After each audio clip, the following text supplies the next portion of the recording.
परम पिता परमात्मा कण कण तेरा वास, करन करामनहार तू, सब कुछ तेरे पास। हम संग तुझको देख के अवतार करे अरदास, तू राजा अधिराज है, मैं दासन का दास। सतगुरु माता सुदीक्षा सबिंदर हरदेव जी महाराज की, निरंकारी राजमाता गुरु बचन अवतार की। प्यारी प्यारी सात संगत, बड़े प्यार और सत्कार से कही सात संगत जी, आज सदगुरु की कृपा से आप संतों का दर्शन करने का ये बहुत बड़ा अवसर प्राप्त हुआ सात संगत जी, कि हम देखते चले आए हैं कि सदगुरु किसी न किसी रूप में, किसी न किसी बहाने हमें संतों को एक जगह बुला ही लेता है। और सात संगत जी, जब संत महापुरुष एक जगह होते हैं तो अनेकों बात होती है, और संत जब जब इस धरा भूमि पर आते हैं सात संगत जी, तो हमेशा वो धर्म की स्थापना करते हैं, हमेशा बिगड़े काम को बनाने की कोशिश करते हैं सात संगत जी। कहा गया है कि आदि काल से यह भारत भूमि संतों पीर पैगंबरों की रही है सात संगत जी। यहाँ जितने पीर पैगंबर आए सात संगत जी, सभी पीर पैगंबरों ने एक अविनाशी परमपिता परमेश्वर का खोज करके और हर एक जन जन तक पहुँचाने का काम किया सात संगत जी। अभी सात संगत जी आप लोगों ने सुना राम की बात, सुरेंद्र महात्मा जी भी राम की नाम ले रहे थे, जमुना महात्मा जी भी राम की नाम ले रहे थे सात संगत जी।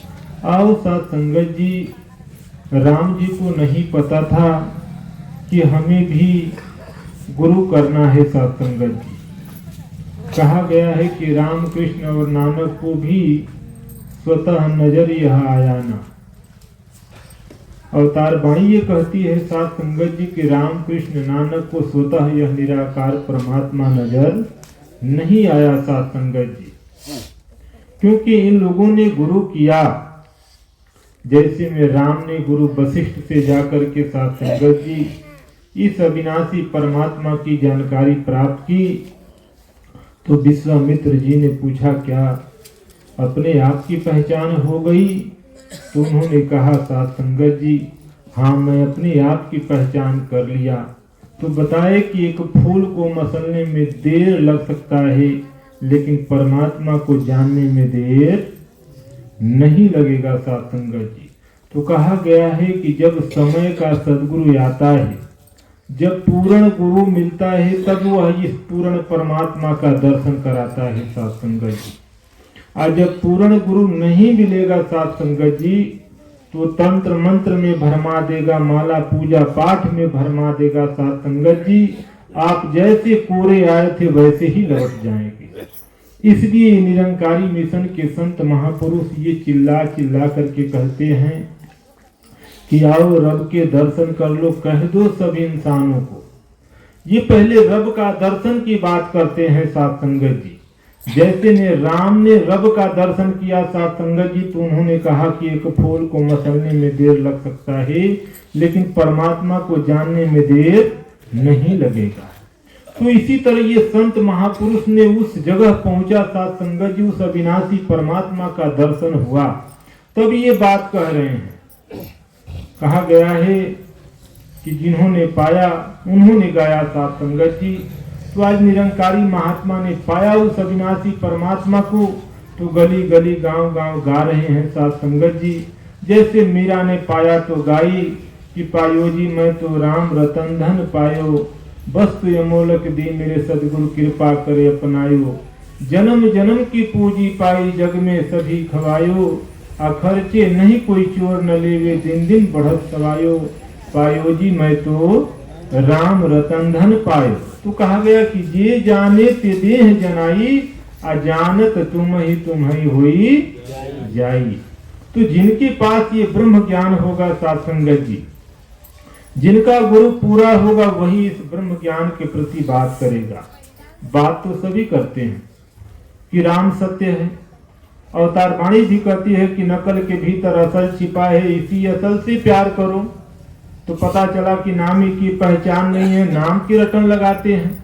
तो जब हम वो परमात्मा का दर्शन सदगुरु के द्वारा जब मिलेगा साथ संगत जी, तो उस समय जो हम भक्ति करेंगे अपने मालिक के सामने खड़ा होकर के जो अरदास करेंगे, वो विनती मालिक स्वीकार करता है और वही मोक्ष की तरफ ले जाता है, मुक्ति की तरफ ले जाता है साथ संगत जी। अब परमात्मा का दर्शन नहीं है तो समझो कि सब कुछ बेकार है, जीवन आपका अधूरापन है साथ संगत जी। एक बार पार्वती जी ने कहा शंकर जी से, प्रभु आप कृपा करके ये बताइए इस जहां में क्या सत्य है। तो उन्होंने कहा कि कहूँ उमा मैं अनुभव अपना, हरि भजन सत्य जगत सब। उन्होंने कहा कि केवल एक हरि सत्य है, इसके सिवा सारा संसार झूठा है। ये बातें साथ संगत जी, झूठी बातें कब जीवन में आती है? जब इंसान को पीड़ा होने लगता है, अपने लोगों से जब पीड़ा होती है, तब वो कहता है कि सचमुच यह संसार झूठा है। लेकिन कबीर ने कहा कि यह ऐसा संसार है जैसा सेमर फूल, दिन दस के व्यवहार को झूठे रंग न भूल। उन्होंने कहा ये संसार सेमर के फूल के समान है। चूचा देखता है साथ संगत जी तो समझता है क्या इंद्रासनी फल है, वो जा करके अपना चोंच मारता है साथ संगत जी सेमर के फल में, तो पता चलता है कि बेचारे भोजन के लिए दिन भर तड़प जाता है और अपने चोंच से वो भुआ निकालते ही रह जाता है। उसी तरह यह संसार है साथ संगत जी। अभी आप लोगों ने देखा था साथ संगत जी, कोरोना काल चला था। इस कोरोना काल में सबको पता चल गया कौन अपना है और कौन बेगाना है। हमारे यहाँ के एक मास्टर साहब थे साथ संगत जी, वो कोरोना के शिकार हो गए। बेचारे जाकर के बनारस बेड पर एडमिट हुए और उनके बगल में एक अधिकारी भी एडमिट था। वो अधिकारी साथ संगत जी, उसके परिवार वालों ने उसे एडमिट करा करके उससे मिलना बंद कर दिया।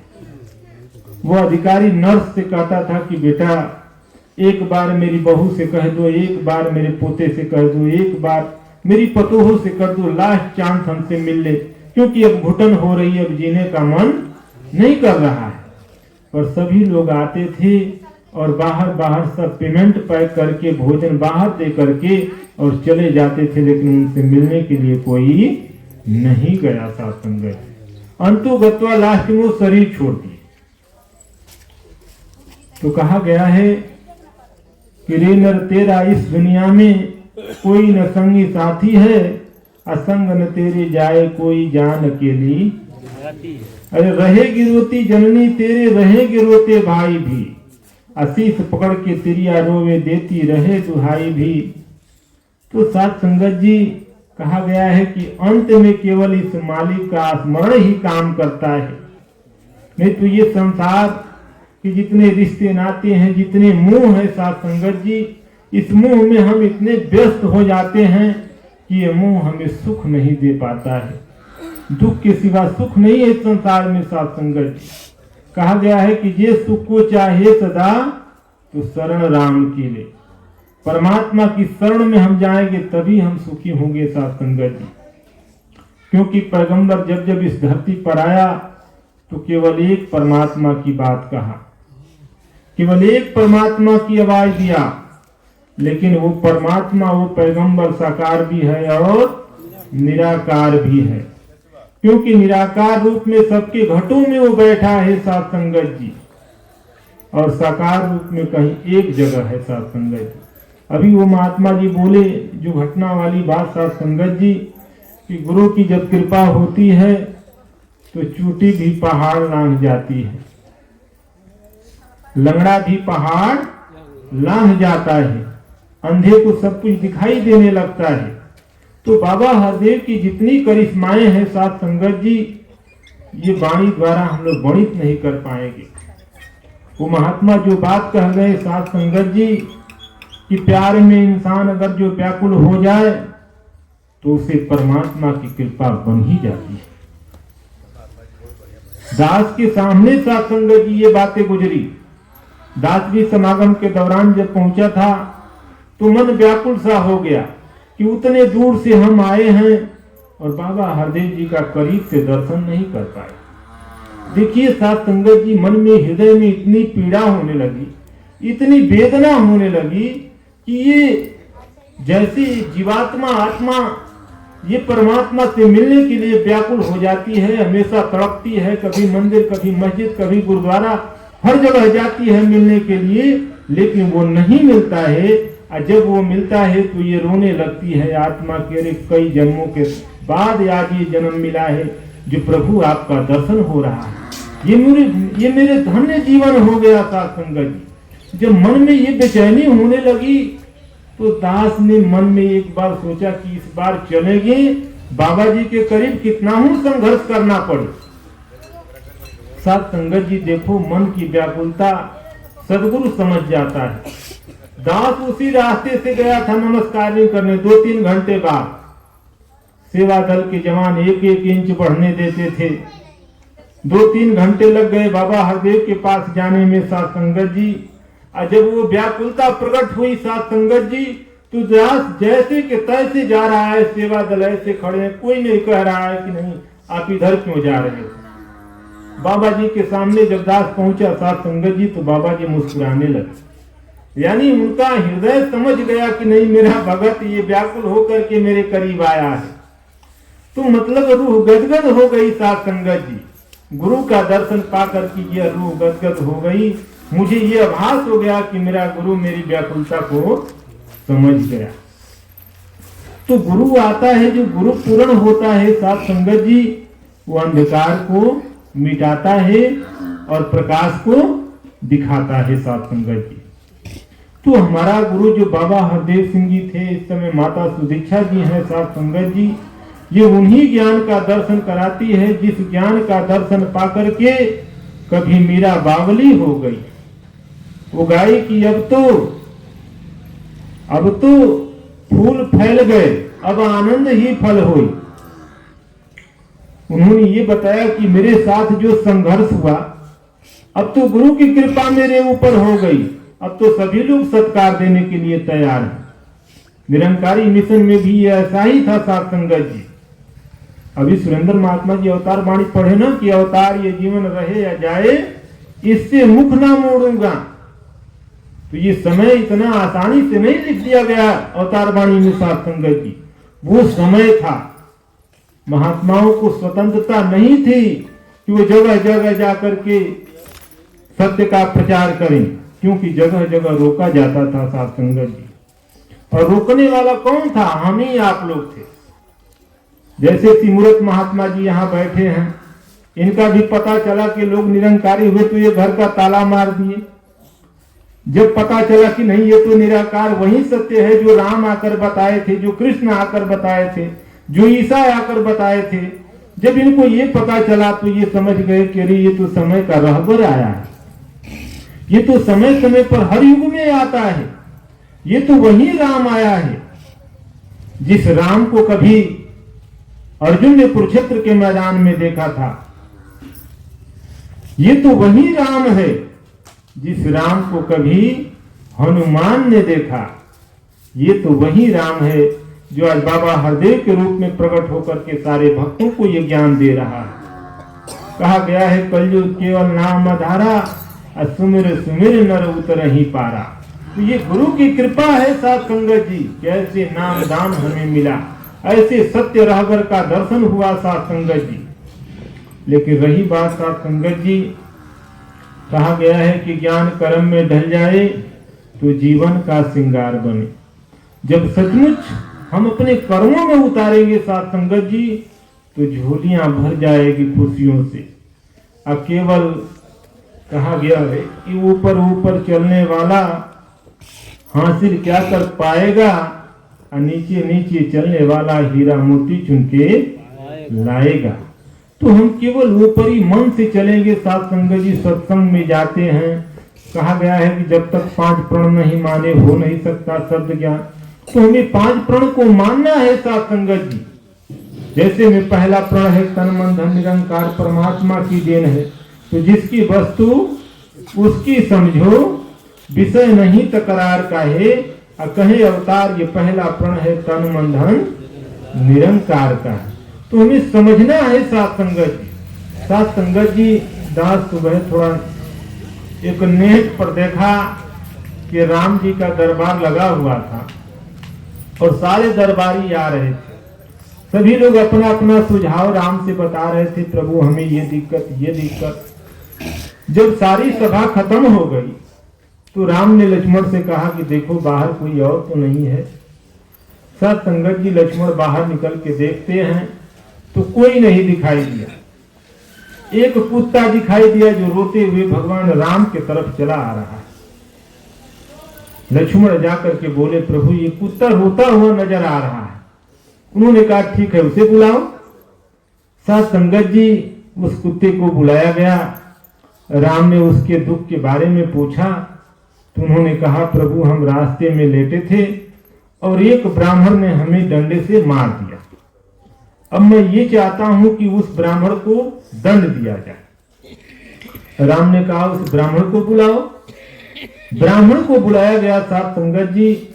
तो ब्राह्मण से पूछा गया तो ब्राह्मण ने कहा कि जब मैं पूजा पाठ करने के लिए निकलता हूं तो ये रास्ते में ही सो जाता है, तो मैंने डंडा उठाकर इसे मार दिया। राम ने कहा भाई गलती तो पंडित जी की है। तो उस कुत्ते से राम ने पूछा कि बताओ इन्हें क्या दंड दिया जाए।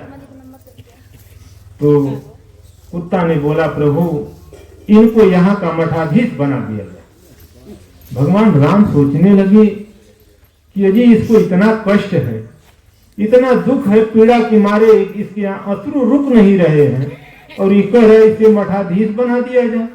ये मठाधीश हो जाएगा तब तो और आपको मारेगा। तो उन्होंने कहा नहीं प्रभु, अगले जन्म में हम भी मठाधीश थे, पर जब मठाधीश हुए तो मेरे अंदर इतना अभिमान आ गया कि मैं किसी को अपने आगे समझता नहीं था। हम ये समझ लिया कि पूर्ण परमात्मा हम ही हैं, जो मर्जी वो शासन चलाता था। तो प्रभु ने मेरे इस जोनी में मुझे भेज दिया। तो प्रभु आप जब इसको मठाधीश बनाओगे तो वही काम करेगा, तो ये मेरे बराबरी में आ जाएगा। और जब इसे डंडा लगेगा तब ये दर्द समझेगा कि कुत्ते का दर्द, बिल्ली का दर्द क्या होता है। तो साथ संगत जी, पूर्व जन्म की जो बात है ये तो मान लीजिए एक प्रकार का कोई इसे तो देखा नहीं है, एक सुनी सुनाई बात है। लेकिन जो ज्ञान माता सुदीक्षा जी ने हम लोगों को दिया साथ संगत जी, पहले दर्शन फिर हो प्रीति, फिर चाहे कोई जाप करे। ये पहले दर्शन, यानी पहले दर्शन का मतलब जब ये निरंकारी मिशन गांव गांव में घूम करके कहते थे कि आओ परमात्मा का दर्शन कर लो, आओ उस राम का दर्शन कर लो, तो हम सभी लोग अचरज भरा नजर से देखते थे कि ये कैसी निरंकारी मिशन के महात्मा है, परमात्मा की बात कर रहे हैं। तो साथ संगत जी, मन में ये बात उठता था कि बताओ जो तपस्वी थे, कितनी बड़ी साधना करते करते उनके हाथ पैर टिमुर जाते थे, देवता तक लग जाते थे, पर लोग कहते थे कि उन्हें परमात्मा का दर्शन नहीं हुआ। और ये लोग कह रहे हैं कि परमात्मा का दर्शन कराया जा रहा है। तो साथ संगत जी, कहा गया है कि प्यार झूठा ही सही, तुम किसी और के बहाने आ गए, यानी झूठे समझ करके ये निरंकारी मिशन जो कह रहे हैं ये झूठा समझ करके हम जाएं कि सचमुच ये बात सत्य है कि ये झूठ है। तो ऐसे दास मन में ये विचार बनाया कि चलें झूठे समझ करके देखते हैं कि परमात्मा का दर्शन ये सचमुच कराते हैं कि ये झूठ बातें हैं।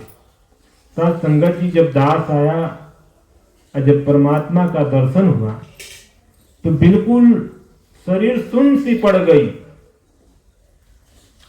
ये जितने काम क्रोध मतलब हावी थे, ये लग रहा था कहीं कुएं में जाकर डूब गए हैं साध संगत जी। और सदगुरु की इतनी अनंत कृपा हुई, इतनी इसकी जीवन में आनंद आया साध संगत जी, कि ये दास कभी सोच नहीं पाया था कि ऐसा भी आनंद जीवन में आएगा। लेकिन कहा गया है साध संगत जी कि सदगुरु जब अपनी कृपा करता है तो स्वयं अपने पास बुलाता है, और जब बुलाता है तो ये बात याद दिलाता है कि थर थर धरती कंपित होती, नील गगन भी रोता है, और धरती ऊपर घोर पाप का जब भी गौरव होता है। प्यार नम्रता उड़ जाते हैं, द्वेष की बदली छा जाती, हाहाकार जगत की सुन के भेष अनेक बनाता है, और रूप बदल के मानव का अवतार जगत में आता है।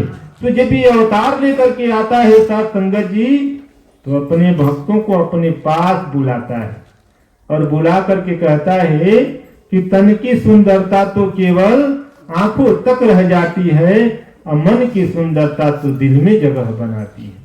तो आओ साध संगत जी, अंतर मन का जो सुकून है, मन के अंदर हम ये जगह बना ले सदगुरु का, तब जीवन में कल्याण होगा। और साध संगत जी, सदगुरु कृपा करे कि जिस घर में शादियां पड़ी है, निराकार परमात्मा माता सुदीक्षा जी अपार खुशियां देना, साथ साथ में यहाँ जितने संत महापुरुष आए हैं सबके ऊपर कृपा करना, तन से मन से धन से हर तरफ से सुखी देना। और दास के बोलने के दौरान जो त्रुटियां हुई होगी दास को क्षमा कीजिएगा, प्यार से कहिए।